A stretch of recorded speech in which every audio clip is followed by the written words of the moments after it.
जय हिंद दोस्तों, अगर आपका भी एसएससी जीडी कांस्टेबल का पेपर 18, 19, 20, 21 मई या आने वाली डेट्स में है तो एक्सपेक्टेड पेपर नंबर 17 आपके सामने है। बहुत इंपॉर्टेंट क्लास रहने वाली है। इसमें हम वो सभी बदले हुए क्वेश्चंस देखेंगे जो एसएससी ने अभी पूछे हैं रिसेंटली एग्जाम में। ठीक है, तो यहाँ से आपको एग्जाम में क्वेश्चन जरूर देखने को मिलेंगे हर शिफ्ट में मेरे भाई।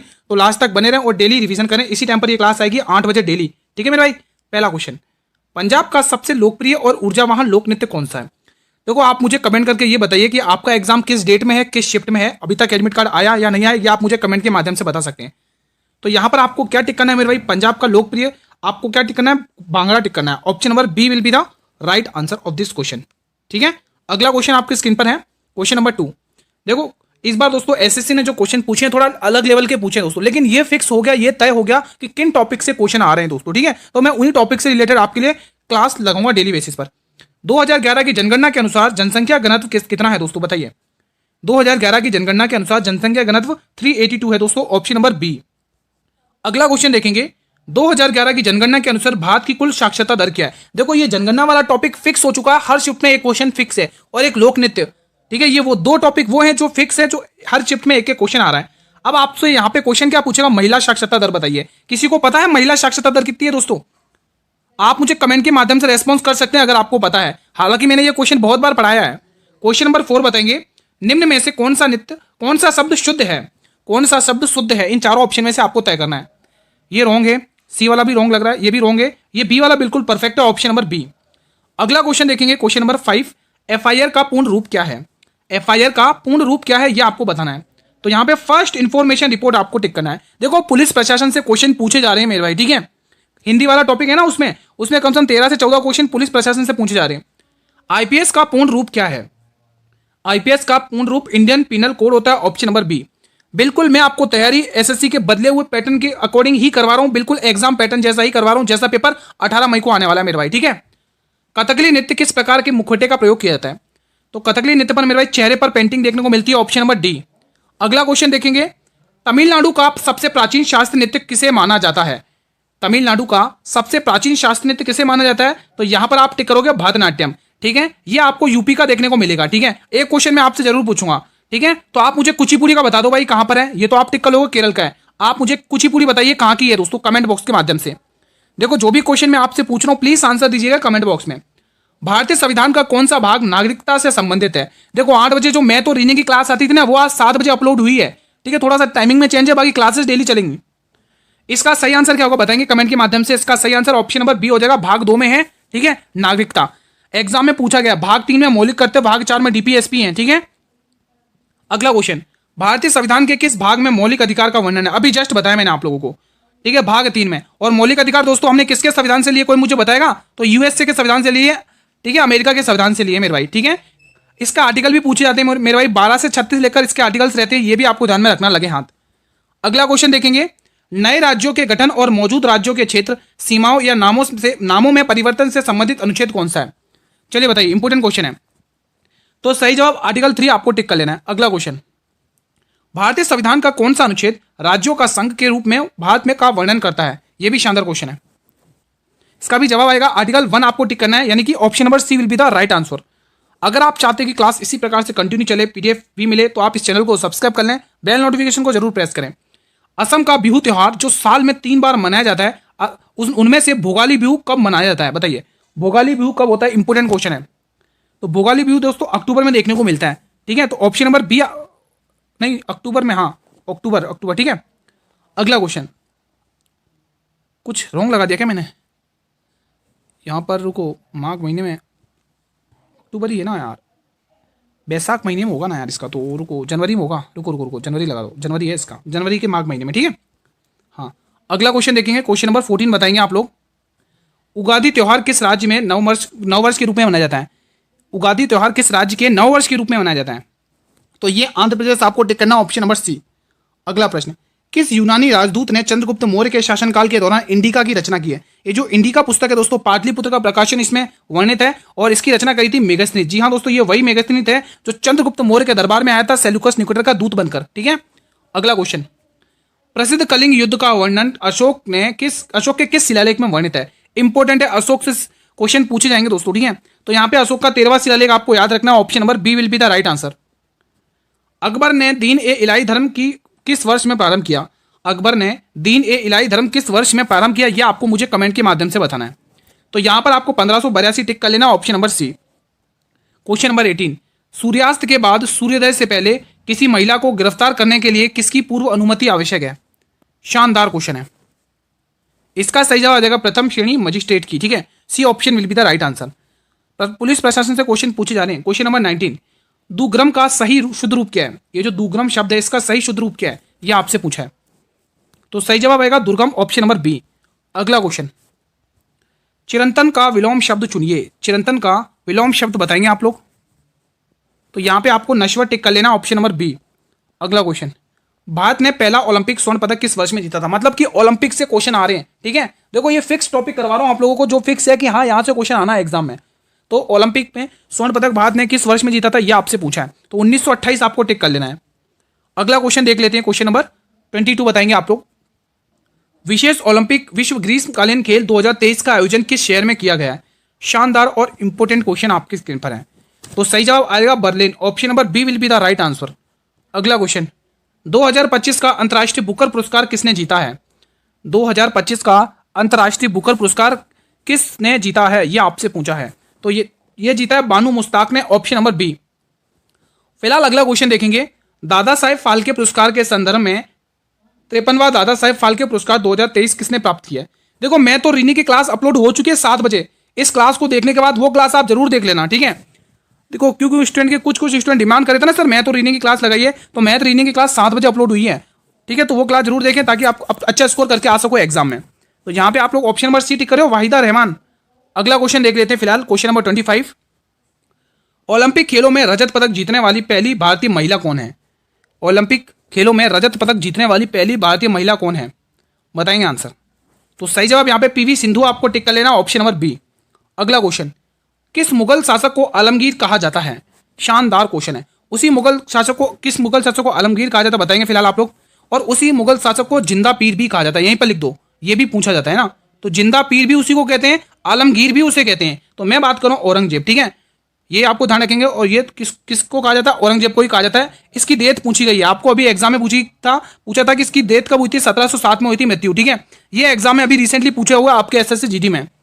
अगला प्रश्न, भारत में पंचवर्षीय योजनाओं को अंतिम स्वीकृति कौन देता है? इंपोर्टेंट क्वेश्चन है ये आपके स्क्रीन पर। चलो एक क्वेश्चन पूछता हूं मैं आपसे। ठीक है, आप मुझे बताइए सेबी की स्थापना किस पंचवर्षीय योजना के तहत हुई थी? सेबी की स्थापना किस पंचवर्षीय योजना के तहत हुई थी? नाबार्ड की स्थापना किस पंचवर्षीय योजना के तहत हुई थी? इन 2 क्वेश्चन का आप मुझे कमेंट के माध्यम से आंसर देंगे आप लोग।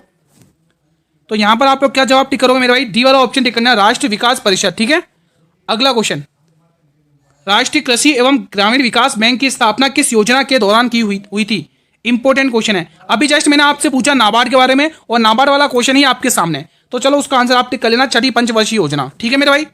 अगला क्वेश्चन देखेंगे, क्वेश्चन नंबर 29, गरीबी हटाओ का नारा किस पंचवर्षीय योजना में दिया गया था? ये इंपोर्टेंट क्वेश्चन है दोस्तों, क्योंकि दोस्तों यहां पर प्रधानमंत्री कौन थी? इंदिरा गांधी थी दोस्तों। ठीक है, और ये वो योजना थी दोस्तों जो 1974 में स्टार्ट होके 1 साल पहले ही खत्म हो चुकी थी 1978 में। ठीक है, मैं बात करूं दोस्तों 5वीं पंचवर्षीय योजना की दोस्तों। ठीक है, तो ये चीज आपको ध्यान में रखना है, इंपोर्टेंट क्वेश्चन यहां से बनेगा। देखो गरीबी हटाओ ये भी दे सकता है, या फिर ऐसा भी आएगा गरीबी उन्मूलन का उल्लेख किस पंचवर्षीय योजना में। तो ये दोनों क्वेश्चन आप ध्यान में रखना। अगला क्वेश्चन देखेंगे, क्वेश्चन नंबर 30, सितंबर 2025 में किस देश को इंटरपोल एशियाई समिति का अध्यक्ष चुना गया है? शानदार क्वेश्चन आपकी स्क्रीन पर है, बताइए। तो यहां पे क्या आप टिक करेंगे इसका आंसर? सभी स्टूडेंट बताएं। इसका सही जवाब भारत आ जाएगा, ऑप्शन नंबर सी। अगला क्वेश्चन भी देख लेते हैं, क्वेश्चन नंबर 31 भी लगे, यहां देख लेते हैं। हिंदी के लिए प्रतिष्ठित रामनाथ गोयनका पुरस्कार 2025 से किसे सम्मानित किया गया है? शानदार क्वेश्चन है। तो सही जवाब आ जाएगा Mridulika Jha, option number A. Loktak झील जिस पर तैरता हुआ राष्ट्र उद्यान है, जिसे किबुल लामजाओ राष्ट्र उद्यान कहा जाता है, ये स्पेशली कहां पर है? ये आपसे क्वेश्चन ने पूछा है, इंपोर्टेंट क्वेश्चन है मेरे भाई। यहीं पर मैं आपसे पूछूंगा 2-3 झीलों के नाम लिखूंगा, क्योंकि ये झीलें मैंने बहुत बार पढ़ी है और एग्जाम में भी क्वेश्चन आया। तो चिल्का झील कहां पर है मेरे भाई? भारत की सबसे बड़ी खारे पानी की झील है, ये कहां पर है? और यहीं पे आप भारत की सबसे बड़ी मीठी पानी की झील वुलर झील, ये कहां पर है? ये दोनों आप मुझे कमेंट बॉक्स में बताएंगे, मैं आपके कमेंट का वेट करूंगा। कमेंट के माध्यम से आप इसका रेस्पॉन्स करेंगे। फिलहाल मणिपुर आप लोग टिक कर लेंगे, ऑप्शन नंबर बी। देखो मैंने आपके सामने भारत की सबसे बड़ी खारे पानी की झील भी रख दी है और भारत की सबसे बड़ी मीठी पानी की झील है, ये कहां पर है आप मुझे बताएं। ये सारे क्वेश्चन मैंने पढ़ा दिए, इसीलिए कहता हूं डेली क्लास अटेंड करो मेरे भाई। नाथुला दर्रा किस राज्य में स्थित है? नाथुला दर्रा किस राज्य में स्थित है, यह आपसे क्वेश्चन ने पूछा है। यहीं पर आपको टिक करना है, सिक्किम में यह दर्रा स्थित है, ऑप्शन नंबर बी। अगला क्वेश्चन, शिपकीला दर्रा किस नदी घाटी में स्थित है? बताइए, ये जो शिपकीला दर्रा है ये किस नदी घाटी में स्थित है? तो आप ये कहोगे गुरु ये सतलज नदी में स्थित है। Option number B will be the right answer. अगला क्वेश्चन देखेंगे, त्रिवेणी संगम। अब ये त्रिवेणी संगम किन किन नदियों का होता है? गंगा, यमुना और सरस्वती। भारत के किस शहर में? मतलब कि जहां पर इन तीनों नदियों का मिलन होता है दोस्तों, वो कहां पर होता है? तो आप लोगों को प्रयागराज तो पता ही होगा, ऑप्शन नंबर सी। ठीक है, तो 35 का ऑप्शन नंबर सी आपको टिक कर लेना है। अगला क्वेश्चन देखेंगे, क्वेश्चन नंबर 36, भारतीय संविधान के केंद्र में केंद्र और राज्यों के बीच शक्तियों का विभाजन किस अनुसूची में? मेरे भाई अनुसूची अच्छे से पढ़ लेना, एग्जाम में पूछेगा आपसे। ठीक है, तो यहां पे आपको केंद्र और राज्यों के बीच में शक्तियों का बंटवारा 7वीं अनुसूची आपको टिक कर लेना है। इसमें दोस्तों असम, मेघालय, इनका अच्छा मतलब वर्णन किया गया। 8वीं अनुसूची भाषाओं से संबंधित है। अब एक अनुसूची आप मुझे कमेंट के माध्यम से बताएं कि ये जो 5वीं अनुसूची है इसका संबंध किससे है? सारी अनुसूचियां मैंने रटवा रखी, अब 1 से लेकर 12 अनुसूचियां अच्छे से पढ़वा रखी मेरे भाई। ठीक है, क्वेश्चन 37 बताइएगा, राज्य के महाधिवक्ता की नियुक्ति किस अनुच्छेद के तहत की जाती है? मेरे भाई नियुक्ति बहुत अच्छे से पढ़ना, मैं आपको बता देता हूं एग्जामिनर कैसे क्वेश्चन पूछ रहा है। या तो राज्यपाल की नियुक्ति पूछ रहा है, किसके द्वारा की जाती है? राज्यपाल को शपथ किसके द्वारा दिलाई जाती है? राष्ट्रपति को शपथ कौन दिलवाता है? राष्ट्रपति अपना त्यागपत्र किसे देता है? उपराष्ट्रपति किसे त्यागपत्र देता है? महाधिवक्ता की नियुक्ति कौन करता है? वित्त आयोग को अध्यक्ष कौन होता है? ऐसे क्वेश्चन पूछे जा रहे हैं। ठीक है, न्यूनतम आयु, अधिकतम आयु, तो ये चीजें ध्यान रखना। आपको पूछा राज्य के महाधिवक्ता की नियुक्ति कौन करता है, तो यहां पे आपको 165 आर्टिकल ध्यान रखना, कौन क्या अनुच्छेद के तहत करता है, तो 165 आर्टिकल ध्यान में रखना है। ठीक है मेरे भाई, चीजें क्लियर है ना? अगला क्वेश्चन, किस मुगल शासक के शासनकाल में मनसबदारों में हिंदुओं का अनुपात सबसे अधिक है? मतलब लगभग 30% से ज्यादा है। चलिए बताइए इसका आंसर, बहुत ही इंपॉर्टेंट क्वेश्चन है। तो सही जवाब आपको औरंगजेब टिक कर लेना, ऑप्शन नंबर सी। अगला प्रश्न देखेंगे, किस शासक ने सबसे पहले जजिया कर को ब्राह्मणों पर भी लगाया था? जजिया कर को ब्राह्मणों पर भी लगाया। देखो जजिया कर पूरी तरह से किसने समाप्त किया? पूरी तरह से समाप्त किसने किया था? मुझे कोई बताएगा इसको पूरी तरह से समाप्त किसने किया था? तो जवाब आएगा अकबर। इसको जो पूरी तरह से समाप्त किया था वो था अकबर, ध्यान रखना। ठीक है, अकबर ध्यान रखना। ठीक है मेरे भाई, अब आपको पूछा है पुनः मतलब ब्राह्मणों पर किसने लगाया था? तो यहां पे आप फिरोज शाह तुगलक टिक कर रहे हो, बिल्कुल सही टिक कर रहे हो। फिरोज शाह तुगलक आप टिक कर रहे हो तो बिल्कुल सही टिक कर रहे हो मेरे भाई। जजिया कर सबसे पहले ब्राह्मणों पर लगाया था और पुनः किसने लगाया था? औरंगजेब ने। अगला क्वेश्चन, अहमदनगर की उस महिला का नाम बताएं जिसने मुगल सेना के खिलाफ बहादुर से लड़ाई लड़ी थी मेरे भाई। अपनी वीरता से लड़ाई, वीरता का परिणाम दिया था मेरे भाई। ठीक है, बहुत अच्छा मतलब है। तो बताइए इसका आंसर। तो यहां पे चांद बीबी आपको टिक करना है, ऑप्शन नंबर बी। अगला क्वेश्चन देखेंगे, क्वेश्चन नंबर 41, भारत में नीली क्रांति किससे संबंधित है? बता दीजिए। इस टाइप के क्वेश्चन पूछे गए। हरित क्रांति के जनक किसे कहा जाता है? ये भी क्वेश्चन पूछा गया। तो नीली क्रांति बता देंगे आप लोग यहां से, ये किससे रिलेटेड है? तो इसका सही जवाब आपको मछली उत्पादन टिक करना है, ऑप्शन नंबर बी। अगला क्वेश्चन, भारत में हरित क्रांति के जनक कौन माने जाते हैं? अब ये भी बता दो कि हरित क्रांति के जनक कौन है भाई, सभी वीर से रिक्वेस्ट है। सही जवाब आएगा एम.एस. स्वामीनाथन, बी वाला ऑप्शन। अगला प्रश्न, शर्मिला बिस्वा जिन्हें 1991 में सर्वश्रेष्ठ नृत्यकला पुरस्कार मिला है किस शास्त्रीय नृत्य से संबंधित है? शानदार क्वेश्चन है, चलिए बताइए इसका आंसर, बहुत ही इंपॉर्टेंट है। तो यहां पे आप लोग पहला ऑप्शन टिक कर रहे हो, क्या गलत है भाई? पहला वाला बी वाला ऑप्शन होगा, 43 का बी वाला आपको टिक कर लेना है। तो इन्हें दोस्तों इनका संबंध ओडिसी नृत्य से है। चलिए मेरे भाई अगला क्वेश्चन भी देख लेते हैं, लगे हाथ। क्वेश्चन नंबर 44 बताइएगा, सितारा देवी किस नृत्य शैली से संबंधित हैं? तो बताएंगे इसका आंसर। सितारा देवी का संबंध दोस्तों कथक नृत्य शैली से, ऑप्शन नंबर ए। अगला क्वेश्चन देखेंगे 45, भारत के किस शास्त्रीय नृत्य में राधा कृष्ण की कहानियां मुख्य रूप से होती हैं? भाई बहुत इंपॉर्टेंट है, बहुत ही इंपॉर्टेंट क्वेश्चन है। देखो अब यहां पे मैं कुछ टिक करवा देता हूं। सबसे पहले ये आप टिक करोगे केरल का है। केरल एकमात्र भारत का ऐसा स्टेट है जिसके 2 क्लासिकल डांस है मेरे भाई। ठीक है, तो यहाँ पे आप भरतनाट्यम टिक कर लो, कहाँ का है? शॉर्ट में लिख दो तमिलनाडु। ठीक है, मणिपुरी मणिपुर का ही है मेरे भाई। ठीक है, देखो अभी तक एग्जाम में क्या क्या पूछा जा चुका है, सत्रिया पूछ लिया और ये भरतनाट्यम पूछ लिया, कथकली और मोहिनीअट्टम पूछ लिया। अब आपसे दोस्तों कथक पूछेगा या कथकली पूछेगा। यहाँ पर कथक आपको यूपी का क्लासिकल डांस टिक करना है, लेकिन आपको पूछा राधा कृष्ण की लीलाओं पर आधारित है, वो कौन सा नृत्य है दोस्तों? तो आप क्या कहोगे बताइए? आपको गुरु वो मणिपुरी है, मणिपुर नृत्य में राधा कृष्ण की कहानियों पर होती है दोस्तों। ठीक है, तो बी वाला ऑप्शन यहाँ पर टिक कर लेना है। अगला क्वेश्चन देखेंगे, भारत में छठी आर्थिक जनगणना निम्न में से किस वर्ष में हुई थी? मेरे भाई it's a very important question for your exam point of views, please answer they comment के माध्यम से। तो सही जवाब हो जाएगा 2013 में, option number B will be the right answer. अगला क्वेश्चन, डंडारी नृत्य शैली का संबंध भारत के किस राज्य से है? मेरे भाई ये डंडारी नृत्य शैली कहाँ की प्रचलित है? It's a very important question, बताइए। किसी को पता है तो कमेंट बॉक्स में बता सकते हैं। तो यहाँ पे तेलंगाना टिक कर लेना, option number D will be the right answer.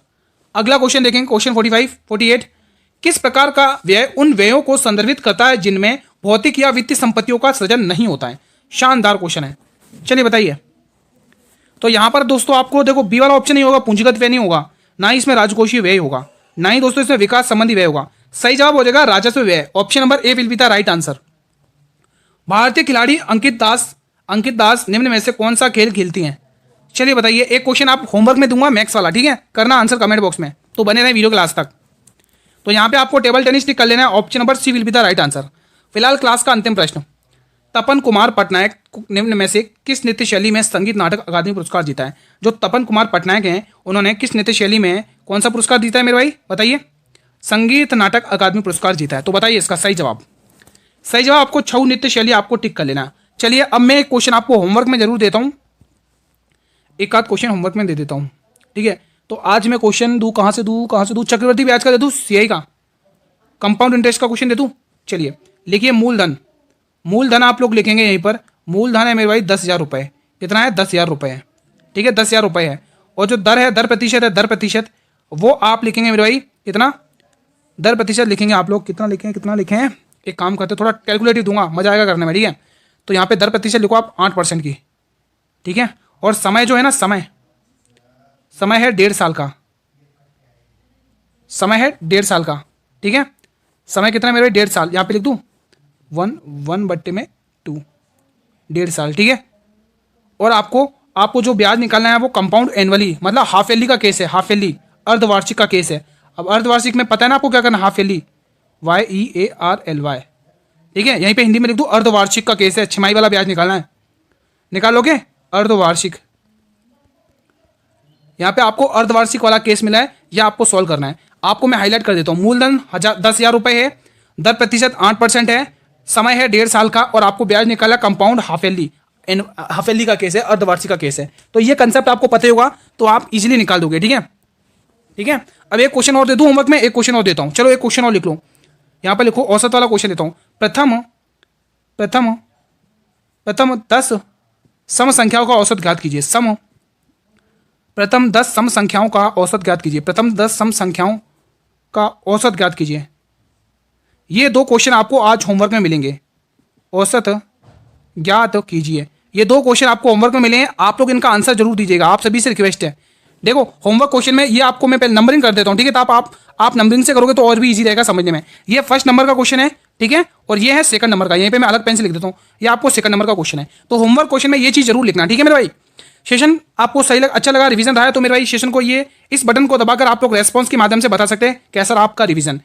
Session पसंद आया दोस्तों, वीडियो को शेयर जरूर कर देना भाई। आगामी डेट्स में जिनका भी पेपर है उन तक तो शेयर कर दो। फेसबुक, व्हाट्सअप, इंस्टाग्राम, टेलीग्राम, जिस प्लेटफॉर्म तक आपकी रीच है शेयर कर सकते हैं, ठीक है।